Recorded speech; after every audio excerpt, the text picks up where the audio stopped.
Theodora Penrose nearly stopped walking when she heard the servants whispering. Do you think they'll do the same thing again? A young maid asked nervously. The older servant immediately looked around the corridor. Keep your voice down. But what really happened to Miss Kingsley? Theodora slowed her pace. One day, Sylvia Kingsley was the future bride of Briarwood House. What happened to her? The next day, she was gone. Theodora felt a chill. Gone. Before she could hear more, a footman rushed toward them. The engagement gown has arrived from London! The servants scattered. Minutes later, Theodora entered the drawing room carrying a silver tray. Hidden beneath a servant's uniform, she watched the family she was supposed to marry into. At the center of the room stood an enormous ivory box, her engagement gown. Duchess Honoria smiled as the lid was opened. The room gasped. The dress was stunning. Lady Verity admired the pearls stitched into the silk. This will look beautiful. Make sure she looks absolutely perfect. Edgar Hollowmere raised his glass. Beautiful women attract sympathy. A few guests laughed. Then Lionel Montague spoke. Especially before they disappear. Silence. Theodora's heart skipped a beat. The conversation she had overheard moments earlier echoed inside her mind. Sylvia Kingsley, future bride, gone. No one laughed at Lionel's remark. Not Edgar, not Duchess Honoria, not Duke Oswald. For a brief moment, fear appeared on every face in the room, and suddenly Theodora realized something terrifying. She had come to Briarwood House disguised as a servant to investigate her future husband, but she might have just uncovered the first clue to a secret someone had spent years trying to bury. Before we continue, don't forget to like and subscribe to the channel, and tell us in the comments, if you were Theodora, would you leave immediately or stay and discover what happened to Sylvia Kingsley? Now let's begin. The estate was beautiful. The people living inside it were not. The morning sun poured through tall windows as servants carried silver trays across the breakfast hall. Fresh bread, butter, smoked ham, eggs, fruit preserves, and steaming tea filled the long table. The food alone could have fed several struggling families for days. Yet, when breakfast ended, Duchess Honoria glanced at the untouched dishes with disgust. "Throw it away." One servant hesitated. "Your Grace, there is enough remaining for the staff quarters." "I said throw it away." The room fell silent. The servant lowered her head. "Yes, Your Grace." Honoria rose from her chair and adjusted the lace cuffs on her sleeves. If servants begin eating as well as their employers, they forget their place. Theodora felt her stomach tighten. She watched two footmen carry trays of perfectly good food toward the waste bins behind the kitchens. Not a single servant dared object. Later that afternoon, Theodora helped polish silverware in one of the side rooms when raised voices echoed from the corridor. She stepped outside and found a young maid trembling near the staircase. A broken vase lay scattered across the floor. Duchess Honoria stood over her. "You careless girl." Tears filled the maid's eyes. "I'm sorry, Your Grace. I tripped." Excuses are the language of incompetence. The frightened girl tried to explain herself. Honoria raised one hand. "Enough." The Duchess turned toward the housekeeper. "Deduct the cost from her wages." The maid's face drained of color. Theodora knew the vase probably cost more than the girl earned in several months. Honoria walked away without another glance. To her, the matter was finished. To the servant, it was a disaster. Theodora was still thinking about the incident when Lady Verity Montague summoned several maids to her private sitting room. Unlike her mother, Verity rarely shouted. She preferred humiliation. The room smelled of expensive perfume and fresh roses. Dresses from London hung beside the wardrobe, while jewelry sparkled across polished tables. Verity stood before a mirror examining a pale blue gown. "You," she pointed directly at Theodora. "Come here." Theodora stepped forward. Verity looked her up and down. "You are remarkably plain." Several maids lowered their eyes. Verity smiled. "I suppose that is fortunate. A pretty servant can become troublesome." A few women exchanged uncomfortable glances. Theodora remained silent. Verity circled her slowly. "Tell me, has anyone ever mistaken you for a lady?" A burst of laughter escaped one of Verity's companions. Theodora shook her head. "No, my lady." "How sensible." Verity seemed pleased. Moments later, she lifted a teacup from a nearby table. Then, without warning, she tilted her wrist. Tea spilled directly across her front of the dress. Gasps filled the room. Verity stared at the stain. "Oh dear!" Theodora had clearly seen what happened. The spill had been deliberate. Verity slowly turned toward Theodora. "You did that!" Theodora blinked. "My lady?" "You startled me." Verity's expression hardened. "Now look what you've done." Every maid in the room knew the accusation was false. None spoke. Theodora felt disbelief rise inside her. "You expect me to attend dinner looking like this?" Verity demanded. "No, my lady." "Then kneel." Theodora froze. "Kneel and clean it." The room became painfully quiet. For several seconds, she simply stared at the woman. This was Edgar Hollowmere's sister, a woman who believed she would soon become family, a woman treating another human being as though she were less than furniture. Slowly, Theodora knelt. Verity continued insulting her while she cleaned the fabric. The comments grew increasingly cruel. She mocked servants, she mocked poor women, she mocked anyone without status. Every sentence revealed another layer of arrogance. When the stain was finally removed, Verity dismissed her with a flick of her hand. Theodora left the room feeling shaken. The insults themselves did not hurt. What troubled her was realizing these people showed their true character only when they believed nobody important was watching.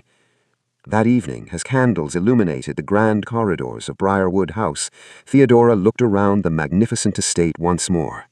The chandeliers glittered, the marble floors shone, the paintings and furniture spoke of generations of wealth.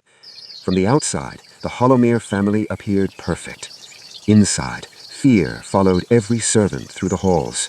And for the first time since arriving, Theodora found herself wondering whether accepting this engagement would be the greatest mistake of her life. By her fourth day at Briarwood House, Theodora had begun paying closer attention to the parts of the estate most visitors never saw. The grand halls and reception rooms displayed wealth and refinement, but the offices, storage rooms, and account chambers told a different story. That afternoon, she carried a basket of freshly folded linens toward the eastern wing when she noticed two footmen struggling with several wooden crates. One of the crates had split open. Inside were expensive bottles of imported French perfume. Another contained silk gloves and ribbons from London. Theodora frowned. Only yesterday she had overheard servants discussing delayed wages and suppliers demanding payment, yet luxury goods continued arriving almost daily. As she passed, one footman muttered under his breath, "Another shipment for Lady Verity." His companion shook his head. "At this rate, she'll spend the estate into the ground herself." Theodora continued walking, pretending not to hear. Later that evening, she was sent to deliver fresh candles to a rarely used corridor near the family offices. The hallway remained quiet at that hour. Most servants avoided the area unless instructed otherwise. As she approached one of the closed doors, voices drifted into the corridor. She immediately recognized them. Duchess Honoria, Lady Verity. Theodora paused. The door was not fully shut. A narrow gap remained between the frame and the wall. Inside, papers covered a large mahogany desk. Several ledgers lay open. The atmosphere sounded tense. Honoria rubbed her temples. The creditors are becoming impatient. Verity sank into a chair. Then perhaps Edgar should stop gambling. Theodora's eyes widened. For the first time, someone inside the family had openly acknowledged the problem. Honoria's voice sharpened. "Complaining about your brother will not solve anything." Verity reached for a biscuit from a silver plate. "And marrying Miss Penrose will." The room fell silent. Theodora moved closer. Every instinct told her she should leave. Instead, she remained perfectly still. Honoria folded her hands. "It will solve everything." Verity laughed softly. "The poor woman has no idea." Theodora's stomach tightened. Honoria's reply came without hesitation. "I do not care whether Miss Penrose is intelligent." Theodora held her breath. "I care whether she signs." For several seconds, nobody spoke. The words struck harder than Theodora expected, not because they were insulting, because they were honest. She was not being discussed as a future daughter-in-law. She was being discussed as a financial transaction. Verity reached for her tea. Once she's married, she'll learn her place. Theodora felt heat rise in her chest. The casual cruelty in Verity's voice was impossible to ignore. Neither woman spoke about friendship. Neither spoke about family. Neither spoke about welcoming her into Briarwood House. Everything revolved around control, money, influence, possession. Honoria folded several pages inside a ledger. Once the agreement is completed, Golden House Estate will secure this family's future. Verity smiled.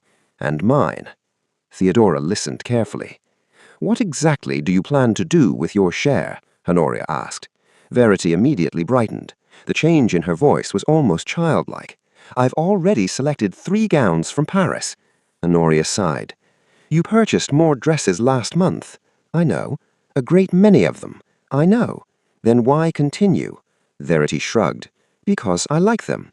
Theodora could hardly believe what she was hearing. The estate appeared to be facing financial difficulties, yet Verity showed no concern whatsoever. Instead, she began listing purchases she intended to make after the engagement.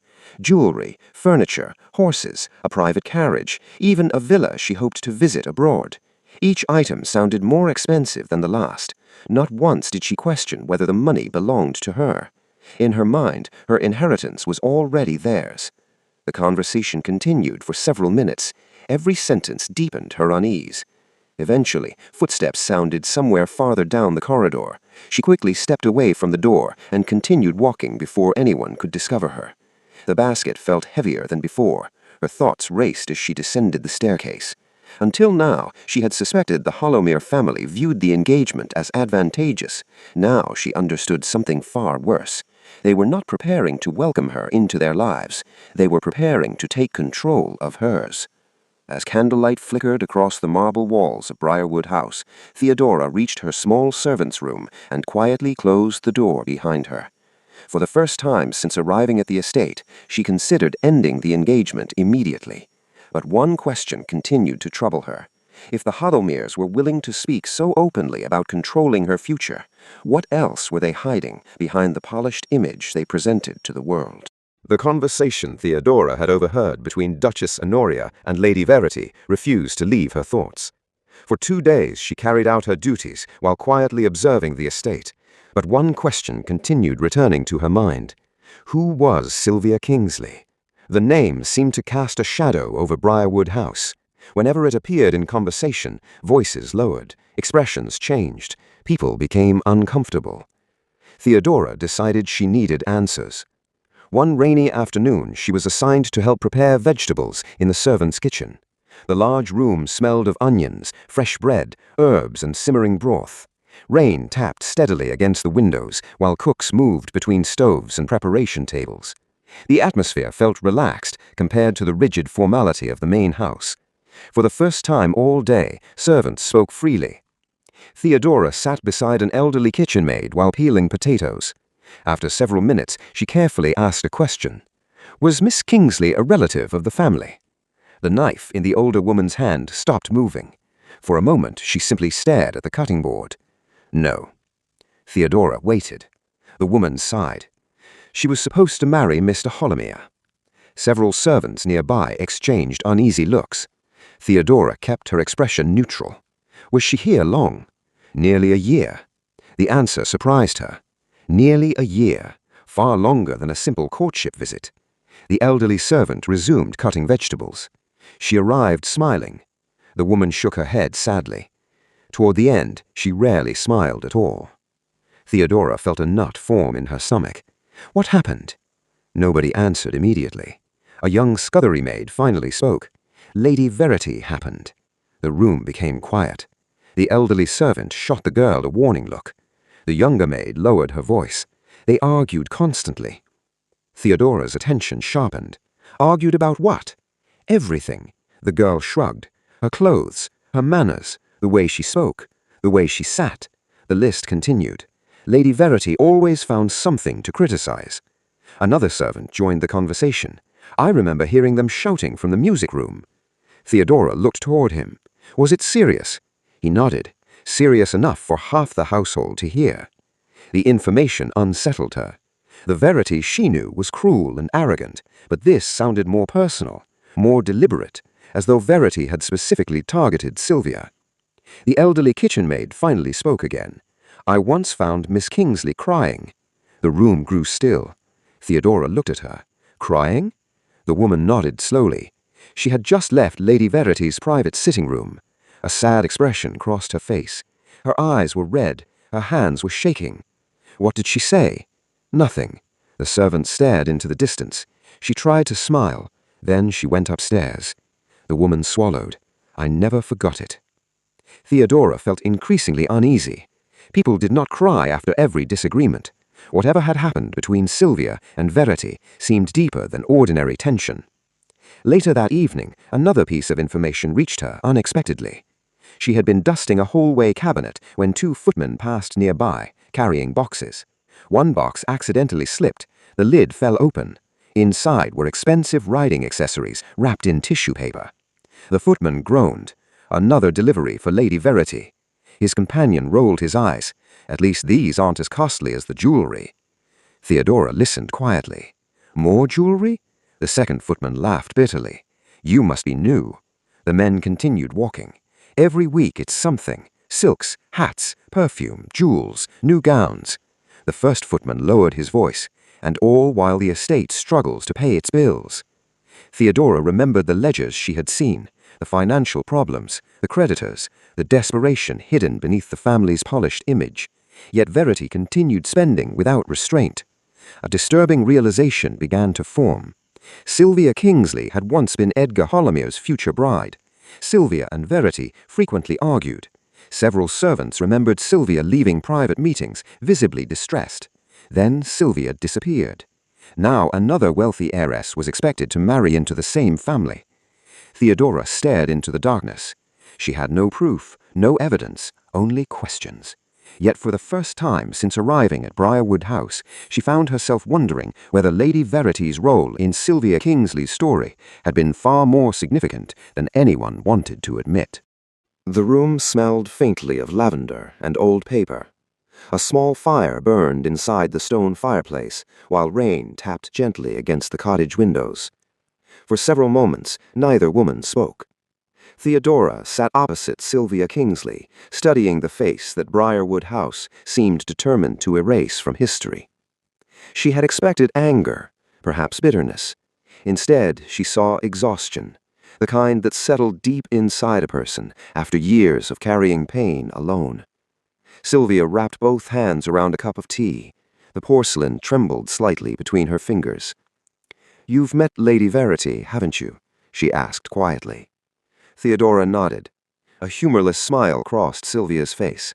"Then you've already seen a small part of who she really is." The fire crackled softly. Outside, the rain continued falling. For the first time since arriving at Briarwood House, Theodora would finally hear the truth from someone who had lived through it. "When I arrived at Briarwood House," Sylvia began, "I thought Verity simply disliked me." Her gaze drifted toward the window. At first, the criticism seemed harmless. Theodora listened carefully. Sylvia described her first weeks at the estate. Every breakfast became an examination. Every dinner became a performance. Every conversation became an opportunity for humiliation. "If I wore blue, she insisted it made me look pale." Sylvia's voice remained calm. "If I wore green, she claimed it clashed with my complexion." Theodora could easily imagine it. Verity possessed a talent for turning ordinary situations into weapons. "It never stopped with clothing." Sylvia stared into her tea. "She criticized the way I sat, the way I laughed, the way I held a teacup, the way I spoke." A painful silence followed. Nothing was ever acceptable. Theodora felt anger building inside her chest. The behavior sounded disturbingly familiar. Verity had already begun treating her in similar ways while believing she was only a servant. The difference was that Sylvia had endured it as a future member of the family. "Edgar always dismissed it," Sylvia continued. "He said his sister was spirited." A bitter expression appeared briefly. That word can hide many ugly things. Theodora remained silent. She wanted Sylvia to continue. Eventually, the older woman leaned back in her chair. What troubled Verity most was my background. Theodora frowned. Your background? Sylvia nodded. My family earned its wealth through trade. She looked down. We were respectable. We were educated. We were welcomed by society, but we were not aristocrats. Understanding slowly settled over Theodora. Verity considered herself superior, not because of character, because of birth. She never allowed me to forget it. Sylvia's eyes darkened. Whenever guests visited, she found ways to remind people that I was not born into nobility. Theodora felt disgust. The cruelty sounded deliberate, calculated, designed to undermine confidence. And when I tried to leave, Sylvia's voice became quieter. That was when things became worse. Theodora sat forward. Sylvia placed her cup aside. The memories clearly remained painful. I attempted to end the engagement twice. Theodora's heart tightened. What happened? Sylvia gave a sad laugh. Verity happened. The answer came immediately. No hesitation, no uncertainty, only certainty. She spread stories. Theodora's expression hardened. What kind of stories? Sylvia looked away. That I was unstable, ungrateful, untrue. Each accusation struck like a stone. She whispered them at dinners, at garden parties, at charity events. The room felt colder. Within Victorian society, reputation could determine a person's entire future. A rumor spoken by the right people could ruin lives.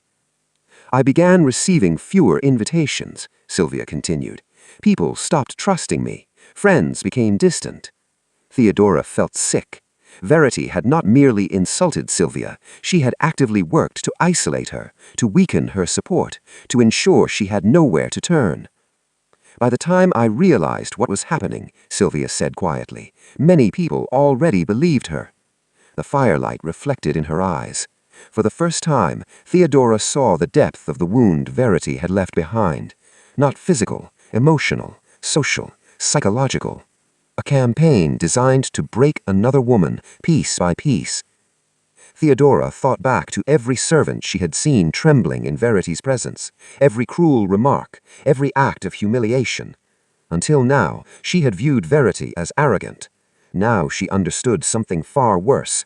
Verity enjoyed power, especially power over women she viewed as rivals. The realization changed everything. This was no longer a story about a difficult sister-in-law, nor was it simply a tale of family conflict. As the rain continued falling outside the cottage, Theodora began to understand that Verity Hollowmere had not been a passive witness to Sylvia Kingsley's destruction. She had helped create it. Theodora noticed it the moment she returned from meeting Sylvia. Servants no longer chatted comfortably in the kitchens. Conversations stopped whenever footsteps approached. Doors were closed more quickly. People looked over their shoulders before speaking. Fear had settled over the estate. Something had happened. By the following morning, everyone knew what it was. Duchess Honoria stood in the center of the servants' hall while the entire household staff gathered before her. The room smelled faintly of soap, damp coats, and coal smoke from the nearby kitchen fires. Her expression was colder than usual. A valuable item has gone missing. A nervous murmur spread through the room. Honoria raised her hand. It appears someone among the staff has forgotten their place. Theodora immediately sensed danger. The accusation sounded vague, deliberately vague. The Duchess slowly walked between rows of servants. We cannot allow dishonesty inside Briarwood House.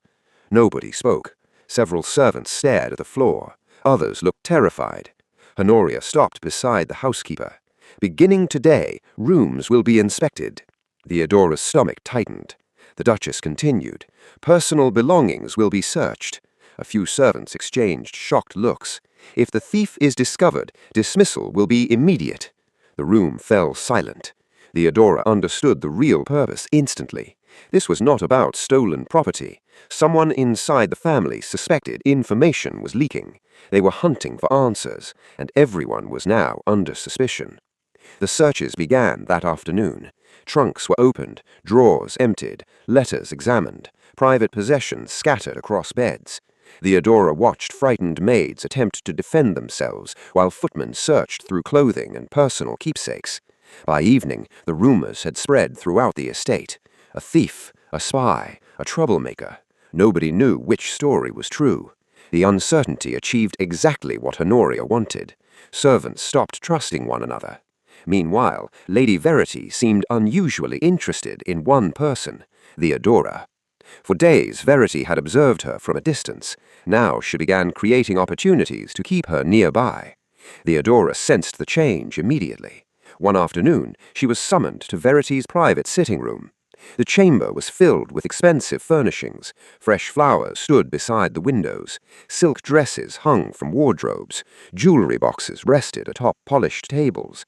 Verity sat comfortably beside a tea service while examining a fashion magazine from London. "You." Theodora stepped forward. "My lady." Verity smiled. The expression never reached her eyes. "Pour the tea." Theodora obeyed. Verity watched every movement carefully, far too carefully. Something about the attention made Theodora uneasy. Once the tea was served, Verity stirred her cup slowly. "You are surprisingly well-spoken for a servant." Theodora's pulse quickened. "I try to speak properly, my lady." Verity smiled again. "Clearly." The room grew quiet. Then came the first question. "What is the capital of Austria?" Theodora nearly froze. The question seemed harmless, yet she immediately recognized the trap.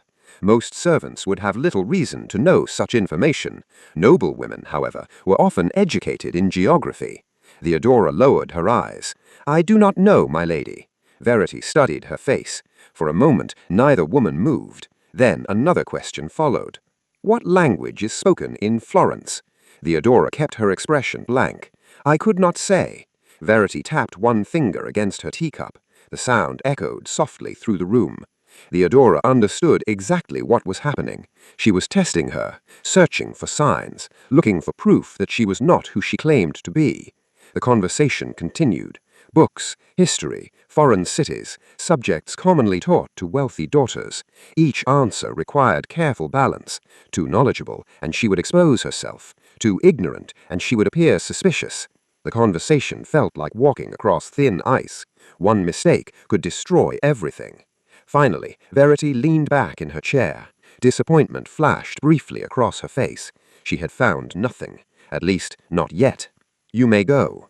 Theodora bowed politely. Relief flooded through her as she left the room. Only after reaching the corridor did she allow herself to breathe normally. She had escaped. Barely. But the encounter confirmed something important. Verity no longer viewed her as an ordinary servant. She was suspicious, and suspicion made Verity dangerous. That evening, Theodora crossed paths with several frightened maids returning from another round of room inspections. The searches continued, the rumors continued, the pressure continued. Briarwood House felt less like a home and more like a fortress searching for an invisible enemy. As darkness settled beyond the estate windows, Theodora stood alone in the corridor and considered everything that had happened. Honoria was tightening her grip on the household. Verity was actively investigating her. The family was becoming increasingly desperate, and desperate people often made reckless decisions. For the first time since arriving at Briarwood House, Theodora realized she was running out of time. If she wanted to uncover the truth before the Hollomeres discovered her identity, she would have to move faster than they did. The campaign against Theodora Penrose began long before most people realized it existed.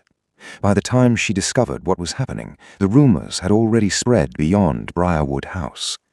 They moved through drawing rooms, across dinner tables, between ladies attending charity events and gentlemen gathered in private clubs. Each retelling carried the same message. Miss Penrose was unstable. Miss Penrose was difficult. Miss Penrose was unfit for marriage. Theodora first learned of it while serving refreshments during a small luncheon hosted by Duchess Honoria. Several prominent women from neighboring estates had gathered inside the sunroom overlooking the gardens. Fresh roses decorated the tables. Delicate pastries, cucumber sandwiches, fruit tarts, and imported tea had been arranged with perfect care. The atmosphere appeared pleasant. The conversation was not. As Theodora poured tea, she listened quietly. Lady Verity sat near the center of the gathering. Every woman seemed eager to hear her opinions. Verity lowered her voice just enough to appear discreet. "I should not say this." Several guests leaned closer. "But Miss Penrose has become increasingly difficult." A woman seated nearby frowned. "Difficult in what way?" Verity sighed dramatically. "She changes her mind constantly." Another woman raised her eyebrows. "How unfortunate." Verity offered a sympathetic smile. "Appearances can be misleading." Theodora forced herself to continue serving tea. Inside, anger burned. These women had never met her, yet they were already forming opinions, not from facts, from carefully planted rumors. Across the table, Duchess Honoria calmly added sugar to her tea. Then she quietly joined the conversation. "Miss Penrose has endured a great deal of pressure." The statement sounded supportive, until Honoria continued. "Sadly, not everyone handles pressure well." The room fell silent. The implication hung in the air. Theodora understood exactly what Honoria was doing. Verity spread the rumor. Honoria legitimized it. Together they created a story that appeared reasonable, concerned, compassionate, which made it even more dangerous. By the end of the luncheon, several guests appeared genuinely worried about a woman they had never spoken to. Theodora left the room feeling shaken. The manipulation was disturbingly effective. Over the following days, she witnessed similar conversations unfold repeatedly. At dinners, garden parties, charity meetings. Everywhere Verity traveled, she carried the same narrative. The details varied slightly, the purpose never changed. One evening, while arranging flowers in the music room, Theodora overheard Verity speaking with the wife of a local baron. "Poor Edgar." Verity shook her head sadly. The woman frowned. "Is something wrong?" Verity hesitated. The performance looked almost convincing. "He deserves happiness." "Of course." Verity sighed. "I only wish Miss Penrose were easier to manage." Theodora nearly laughed at the absurdity. Manage. The word revealed more than Verity intended. To the Hollomers, marriage was not a partnership. It was ownership. The campaign continued gaining momentum. Soon Theodora noticed servants discussing the rumors. Some believed them, others did not, but uncertainty had entered the conversation. That uncertainty alone served the Hollomers' purpose. One afternoon, Theodora finally overheard the conversation that explained everything. She was passing a sitting room carrying fresh linens when familiar voices reached her ears, Honoria and Verity. The door stood slightly open. Inside, mother and daughter reviewed a list of guests expected to attend the engagement announcement. Verity appeared pleased. "The rumors are working." Honoria nodded. "They needed to." Theodora stopped walking. Verity smiled. "If she causes problems later, society will already have an explanation." The word sent a chill through Theodora. Honoria calmly folded a letter. "Exactly." Neither woman sounded ashamed, neither sounded uncertain. This was strategy, nothing more. Verity leaned back in her chair. "If Miss Penrose resists the engagement, people will assume the fault lies with her." Honoria smiled. "And not with us." For several moments, Theodora remained frozen outside the door. The truth had finally become clear. This was never about reputation alone. It was protection, a shield. The Hollomers were preparing for the possibility that she might refuse them, and if she did, society would already be prepared to believe she was unstable, unreasonable, and incapable of making sound decisions. Theodora quietly walked away before they could discover her listening. As she crossed the long corridor lined with portraits and candlelight, her expression hardened. The rumors no longer felt like ordinary gossip. They were part of a larger plan, a plan designed to ensure that no matter what happened next, the Hollomer family would appear innocent while she carried the blame. And that realization frightened her far more than any rumor ever could. Crystal chandeliers illuminated the polished marble floors, while servants moved between guests carrying silver trays filled with champagne, pastries, smoked salmon canapes, and delicate cakes imported from London. Members of the aristocracy filled every corner of the room. Wealthy landowners, titled families, magistrates, and influential social figures had gathered to celebrate what was supposed to be one of the most prestigious engagements of the season. Instead, they were about to witness the destruction of a dynasty. The atmosphere shifted the moment Sylvia Kingsley entered the room. Conversation died instantly. Several guests stared in disbelief. Others looked genuinely frightened. For years, society had accepted the story that Sylvia had quietly disappeared from public life. Now she stood before them, alive. Duchess Honoria's face lost all color. Lady Verity's confident smile vanished. Theodora watched from across the ballroom as panic spread through the Holomere family. Sylvia stepped forward calmly. Unlike the frightened young woman Verity had spent years tormenting, she now carried herself with quiet certainty. She was no longer alone. Several witnesses accompanied her. Among them were former servants from Briarwood House, people Honoria had dismissed years earlier, people whose voices had never mattered until now. The first witness was an elderly former maid. Her hands trembled slightly as she addressed the room. "I served this family for 18 years. The ballroom remained silent. She looked directly at Honoria. The Duchess threatened staff whenever Miss Kingsley asked questions. A murmur spread through the crowd. The maid continued. Many servants were warned never to speak privately with Miss Kingsley. Another witness stepped forward, a former footman. He described the atmosphere inside the house during Sylvia's engagement. The household lived in fear. Several guests exchanged uneasy glances. The footman pointed toward Honoria. People who disagreed with her were dismissed. The accusations continued, one after another. Each testimony chipped away at the respectable image Honoria had spent years constructing. For the first time, the aristocrats who admired her saw a different woman. Not a dignified duchess, a bully who ruled through intimidation. Then attention shifted toward Verity. A leather document case was opened. Inside were letters, dozens of them. Theodora recognized them immediately. The evidence Oliver had spent weeks gathering.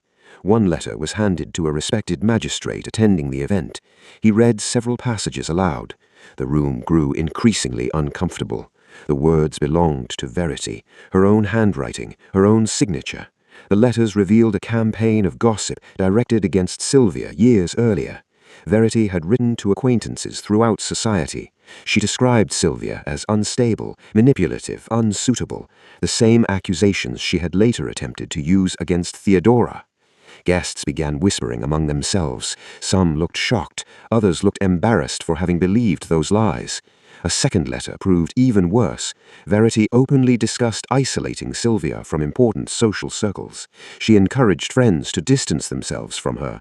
The purpose was obvious: destroy Sylvia's reputation before Sylvia could defend herself. The ballroom erupted with murmurs. Several women who had once participated in those social circles looked horrified. One elderly countess slowly shook her head. "I remember those rumors." The realization clearly disturbed her. We all believed them. Verity's face had become pale. For years she had enjoyed humiliating other women. Now every person in the room was witnessing her own humiliation. The shift in power was impossible to ignore. She attempted to speak, attempted to defend herself, but every explanation collapsed beneath the weight of written evidence. Across the ballroom, Honoria appeared equally defeated. The former servants continued describing the fear that had existed inside Briarwood House, the intimidation, the threats, the pressure. The polished image carefully maintained for society was crumbling in public. Theodora watched many guests physically distance themselves from the family. People who once sought the Holomere's approval now avoided eye contact. No one wanted to be associated with a scandal. By the end of the evening, the room felt completely different. The arrogance that had defined Honoria and Verity throughout the years was gone. In its place stood two women forced to face public judgment, the same judgment they had imposed on others so freely. As whispers spread throughout the ballroom and guests quietly turned away from them, Theodora realized something important. For the first time in many years, neither Honoria nor Verity possessed the power to control the story. The truth belonged to everyone now, and Briarwood House would never recover from it. 3 weeks after the scandal that shattered Briarwood House, the estate no longer resembled the place Theodora had first entered, disguised as a servant. The grand gates remained open, but visitors rarely arrived. The elegant carriages that once lined the entrance road had disappeared. The constant stream of aristocratic guests had vanished. Even the gardens looked neglected. Dead leaves gathered along pathways once maintained with obsessive care. The estate had not physically fallen apart, its reputation had, and in Victorian society, reputation was often more valuable than wealth. Theodora visited the nearby village on a cool autumn afternoon.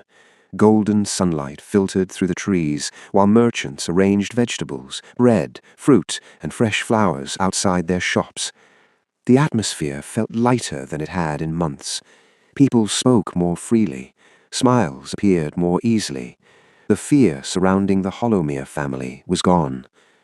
As she passed a small bakery, she noticed several familiar faces gathered outside, former servants from Briarwood House, the same people who had spent years enduring Honoria's control and Verity's cruelty. A long wooden table stood beneath a large oak tree. Fresh loaves of bread, roasted chicken, apple tarts, cheese, and warm tea covered the surface. Someone had organized a celebration. Not an extravagant one, a simple gathering among people who finally felt safe. The elderly maid who testified against Honoria sat near the center of the group. For the first time since Theodora met her, the woman looked relaxed. No nervous glances, no fear of punishment, no anxiety about who might be listening. Just peace. When she noticed Theodora approaching, her face brightened. "Miss Penrose!" Several others immediately stood to greet her. Theodora smiled warmly. "Please sit." The older woman laughed. "After everything that happened, nobody here wishes to stand on ceremony." The comment drew gentle laughter from the group. Theodora accepted a cup of tea and joined them. As the afternoon continued, stories began emerging. Not stories about wealth or status, stories about survival. One former kitchen maid described how Honoria had deducted wages for accidents that were not her fault. Another servant recalled being threatened with dismissal simply for speaking to guests. A former footman described years of walking on eggshells whenever Verity entered a room. The details varied. The pattern remained the same. Fear, control, humiliation. Theodora listened quietly. Many of these people had carried painful memories for years without believing anyone would ever care. Now they finally had the freedom to speak openly. One woman shook her head. "I still remember Lady Verity making me polish the same silver tray 3 times because she claimed she could see fingerprints." Several people laughed, not because the memory was amusing, because Verity no longer possessed power over them. The fear had lost its grip. The old housekeeper sipped her tea thoughtfully. "For years they made us believe we were insignificant." She looked around the table. "Turns out we needed them more than we needed them." The observation drew nods of agreement. Theodora realized the gathering was not really about revenge. It was about dignity. People who had been treated as invisible finally understood their own worth. Across the square, children played near a fountain, while merchants prepared to close their shops for the evening. Life continued moving forward, not only for Theodora, for everyone affected by the Hollowmeres. The conversation eventually shifted toward the future. Several former servants had already found new employment. Others planned to open small businesses. One woman hoped to become a seamstress. Another intended to help manage a family farm. The uncertainty that once frightened them had gradually been replaced by opportunity. As the sun began lowering toward the horizon, Theodora looked around the table once more. She thought about Honoria, the social manipulator who believed fear guaranteed obedience. She thought about Verity, the woman who found pleasure in humiliating others. She thought about the countless moments they used power carelessly because they assumed there would never be consequences. They had been wrong.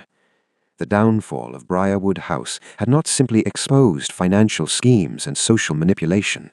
It had given a voice to people who had spent years being silenced. And as laughter drifted across the table and former servants shared food beneath the fading autumn sunlight, Theodora realized this was the most satisfying victory of all. Justice had not merely punished the guilty, it had finally freed the people they spent years trying to control.